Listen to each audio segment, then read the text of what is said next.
Now I got this. Now this was the first, this was the second, this is the third. Now subtracting what? 2 from 3. What I'll get?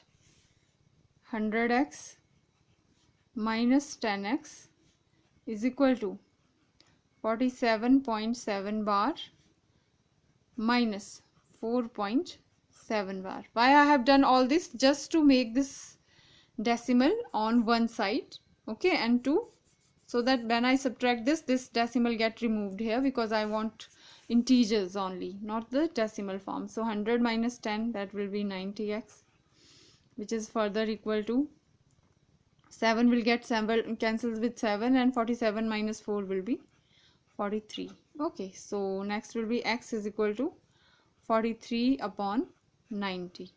Okay, this is the fraction where q is not equal to 0. So this is in the form of p by q. Okay, this is very simple. Now let us move towards the third part. Here you can see that there is a bar on 3 digits. Okay, so चलिए अब मैं थोड़ा सा हिंदी में explain कर देती हूँ, क्योंकि थोड़ी सी आपको मुश्किल हो रही होगी. तो मान लेते हैं कि ये जो डेसिमल है इसको हम एज अ एक्स फ्रैक्शन लिख सकते हैं. ठीक है, तो वो क्या होगा? 0.001. अब इस बार का मीनिंग क्या है कि ये 001 जो है वो बार बार रिपीट हो रहा है. ठीक है, तो अब मुझे जो डेसिमल है वो कहाँ चाहिए? मुझे चाहिए डेसिमल यहाँ. क्यों? क्योंकि मुझे डेसिमल से पहले एक इंटीजर चाहिए, और इंटीजर लाने के लिए मुझे ये डेसिमल यहाँ लाना पड़ेगा. तो इसका मतलब है कि मुझे इसको किससे मल्टीप्लाई करना पड़ेगा? कैसे मैं कर सकती हूँ? तो सबसे पहले तो मुझे इसको 1000 से मल्टीप्लाई करना पड़ेगा. Okay, so multiplying both sides by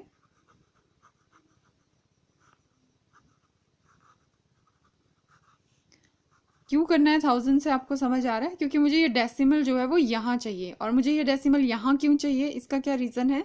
इसका रीज़न ये है क्योंकि मुझे इसको इंटीजर्स में चेंज करना है और डेसिमल रिमूव करना है. ठीक है, तो मल्टीप्लाइंग बोथ साइड्स बाय,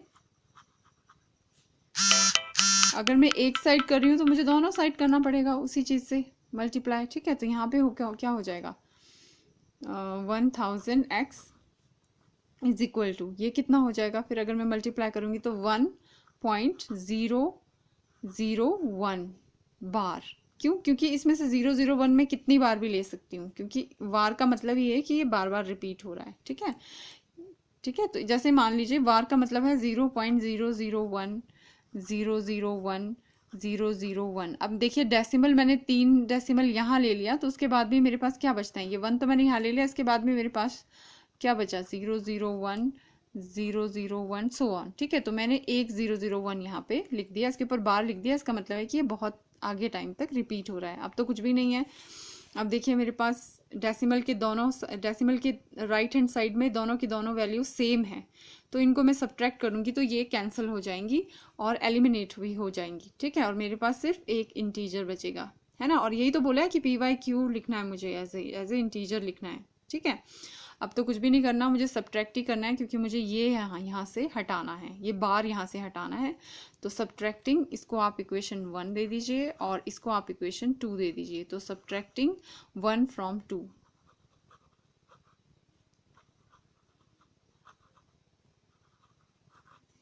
1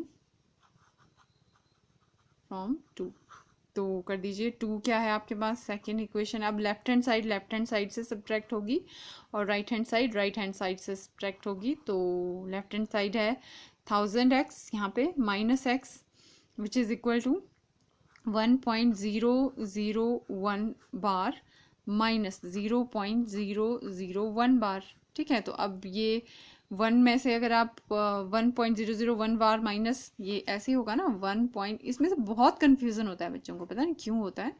और 0.001 बार, तो अब ये माइनस कर रहे हैं तो क्या होगा? ये तो कैंसिल हो जाएगा और आपके पास सिर्फ 1 बचेगा. ठीक है, और यहाँ पे क्या बचेगा? 999x इज इक्वल टू 1 और x इज इक्वल टू 1/999। इसका मतलब है कि 1/999 को आप 0.01 बार लिख सकते हो। और x हमने इसको माना था और x ही ये है, तो इसका मतलब है कि ये अगर x ये बराबर है, तो अगर ये भी x के बराबर है और ये भी x के बराबर है, तो इसका मतलब ये दोनों भी आपस में बराबर है, राइट। तो ये हमारे पास आंसर आ गया। इस तरह से हमने इस डेसिमल को चेंज कर दिया p/q। p/q बार बार आपने कंफ्यूज नहीं होना, ये p/q क्या है। p/q मतलब उन्होंने बोला है कि इस फॉर्म में करना है जहाँ पे p और q इंटीजर्स हो। तो आप देखते हो 1 भी इंटीजर है, 999 भी इंटीजर है, और q बोला है कि 0 नहीं होना चाहिए, क्वेश्चन में देख सकते हो। तो यहाँ पे q 0 भी नहीं है, ठीक है। तो in this way we have solve this question.